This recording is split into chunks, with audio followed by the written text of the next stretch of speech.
मेरा छोटा भाई था। जी। हमें आपका भाई कौन सी क्लास में यहाँ पर हमने दिसंबर में ही उसका 2025 में एडमिशन कराया था जी। आयुर्वेदिक मेडिसिन के लिए, बीएमएस के लिए। जी। देन फिर वो विंटर वेकेशंस पे आया था जनवरी की छुट्टियों में। जी। फिर 15 तारीख को मेरे पापा उसे यहाँ छोड़ के गए हैं जी। और 25 तारीख को हमें दोपहर में कॉल आया है जी। कि आपके भाई का एक्सीडेंट हो गया है। जी। हमें सच नहीं बताया गया। जी। हमसे बोला गया कि उसके कूहनी पे वो उसके हाथ में फ्रैक्चर आया है, जी।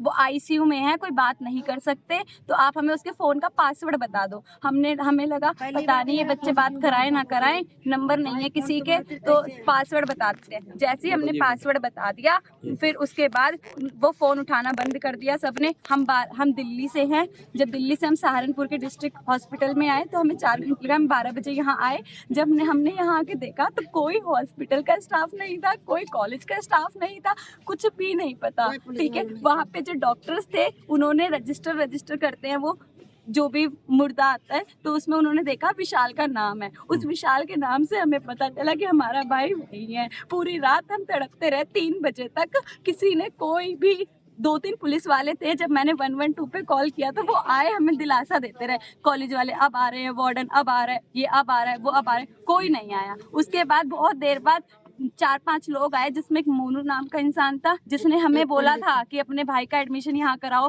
पैसे लिए थे हमसे, बोलता है 10 लाख दे दो, 20 लाख दे दो, ये सब चीजें, तुम्हारा लड़का कहीं नहीं अच्छा, जाएगा। वो कौन लोग हैं जिन्होंने इस तरह की घटना की उनके साथ में?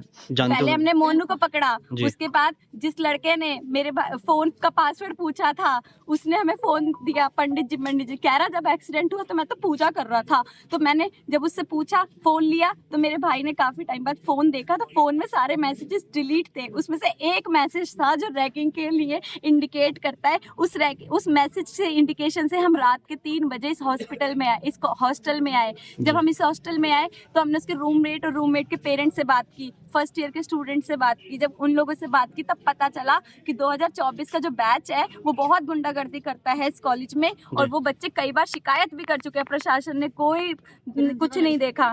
ठीक है, इतना सब कुछ होने के बाद फिर हम यहाँ से सारी चीजों के सबूत इकट्ठा करके जैसे थाने गए। हम थाने गए, 3-4 घंटे हमारी एफआईआर लिखने में निकलते गए। ठीक है, मस्त अपना 26 जनवरी का प्रोग्राम बना रहे हैं। मेरे मम्मी पापा जिनके लड़का मर गया उसको मिठाई खिला रहे हैं आराम से, और हम पे चिल्ला रहे हैं पुलिस स्टाफ। ठीक है, उसके बाद हमसे कह रहे हैं कि तुम उसमें पोस्ट लिख दो पंचनामा में कि तुम्हारे लड़के का सर फटने की वजह से मौत हुई है। हम क्यों लिख दे जब हमने बॉडी ही नहीं देखी? क्या पता किसी ने उसका गला घोट के उसको अच्छा, डाल दिया हो। आप क्या उम्मीद क्या चाहते हो? क्या पता उसका गला घोट के डाल दिया हो, फिर उसको मारा हो। हम कैसे लिख दे कि उसके सर फूटने से मौत हुई है? क्या पता उसकी मौत पहले ही हो चुकी हो। ठीक है, हमने क्या दुनिया नहीं देखी? इन सब चीजों के बाद जब पुलिस ने रिपोर्ट लिखी फिर हमसे कह रहे कि तुम जाओ हॉस्पिटल में जाके आराम से पोस्टमार्टम कराओ। हम क्यों करें पोस्टमार्टम? हम तो पहले हॉस्टल में आएंगे ना। जैसे ही हम अपनी मनमानी करके हॉस्टल में आए तो पुलिस हमारे साथ आ गई, और जब हमने थोड़ा सा हमारा लड़का गया तो हमने